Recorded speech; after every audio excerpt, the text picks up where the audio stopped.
Hey, I'm Jasmine, and I have been playing Genshin Impact for just under 2 weeks. Genshin Impact had a pretty big impact in 2020, and while the player base has decreased since then, the player base has pretty much still remained steady. So it begs to answer the question, if you want to start playing it in 2021, is it really worth it? Short answer, yes. And here are 7 reasons why. One of the biggest reasons why I am logging into Genshin Impact every single day ever since I started playing. That sounds like I have a problem. I do. But yeah, the reason why I log in every day is because the game actually sort of rewards you for it. There are plenty of things to do, like farming materials and doing these things called daily commissions. You might have heard of it if you're looking into playing Genshin Impact. Daily commissions are basically quests that you do, issued out daily, and it just gives you an additional thing to do. It will give you Primogems that we are going to discuss in a minute, and doing these commissions or quests will help to level you up so you can experience more of the game, so on and so on. Let's go back to the Primogems I was talking about earlier. Primogems are a certain type of currency in this game, and is going to be the reason why you get hooked. When you start the game off, you will unlock a few new characters just through playing the story, just through playing the base game. However, the real way to get actual new, better characters is to use the gacha system, which is mainly done through Primogems. This way you'll be able to unlock many new characters. You'll be able to understand why people like certain characters more than others, and it will help develop your own playstyle in this game. This game is incredibly versatile if you are not a sweaty tryhard.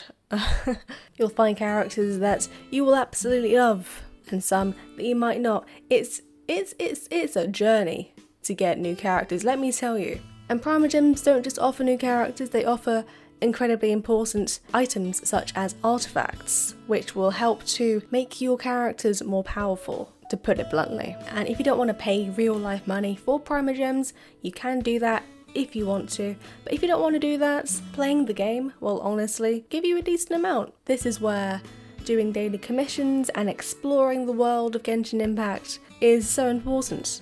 The more you explore, the more the game will reward you by giving you these gems. At least for me. Remember, I'm still pretty early in this game. I'm not talking for people who have been playing for months and who are at a very high level. This video is mainly for people questioning themselves about whether or not to get Genshin Impact, or just anyone else who wants to click on this video. Thanks for watching. Let's move on to point 3. The community of Genshin Impact is still kind of thriving, I would say. Or maybe that's because I'm comparing it to the Animal Crossing fandom, because, well, just take a look at my channel. But no, the Genshin Impact community has pretty much stayed quite strong, I would say. I know that my TikTok For You page, for example, is covered in Genshin Impact right now. Literally all I wanted to do was look up Zhongli on TikTok. I watched a couple of TikToks of him, and then bam, my For You page was Genshin Impact Central. I'm not even joking. So the community is still very much up and thriving, and the game also gets constant updates. At the time of recording this, just a couple of days ago, there was a huge update that gave players a new region, and updates don't seem to be stopping for this game anytime soon. We just got news that in October we're going to be getting a free character, free weapon. So not only is the community still very much alive and thriving, but there are also consistent updates that will keep players interested.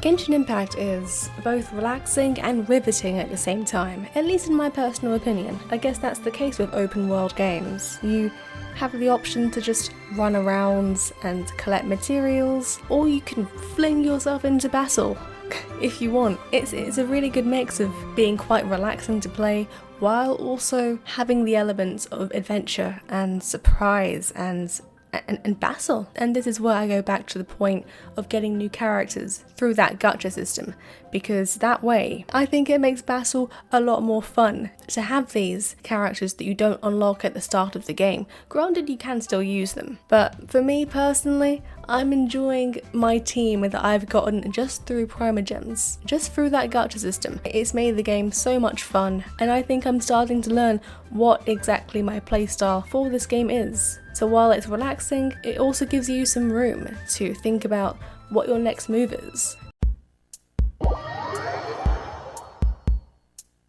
There's nothing much to explain here. Just call me a Beidou and Zhongli Simp.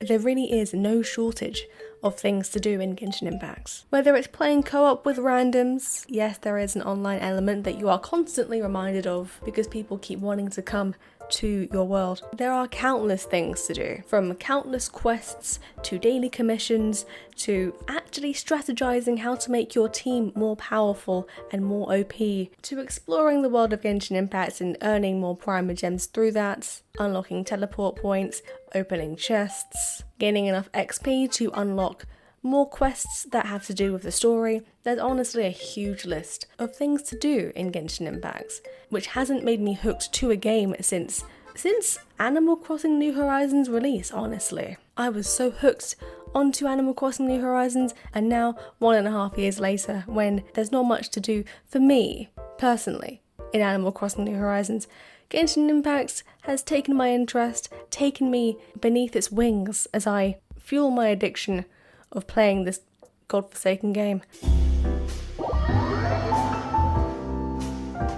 This final point is going to be me speaking as a content creator rather than a player who is hooked onto Genshin Impact. As a content creator, it's important to branch out your content while still sort of remembering your roots. So while of course Animal Crossing content will not be taking any breaks, I've got series that I want to do for Animal Crossing. The same applies for Genshin Impact. I hope to make more Genshin Impact content on this channel.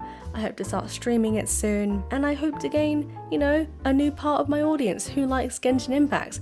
I was so surprised. In my very own Discord server, there is a good group of people who play Genshin Impact and who have taken over the video game chats through talking about Genshin Impact, and I've not made a single video on it yet, apart from this one. So for me, I feel like making content on Genshin Impact is a good step forward in the right direction for me, because I do want to branch out in content and not just make videos on one specific game. This video serves as a purpose for not only people who have just stumbled across this channel through this video, but it also serves as a heads up for any of you guys who just watch me for the sake of it. This is my way of saying I'm going to start making some more Genshin Impact content alongside Animal Crossing content. Weekly, you guys are going to get to see my progression, not only on here, but when I start streaming, and on TikTok as well. I'm going to be recording my weekly progress of this game on TikTok. I've got a new series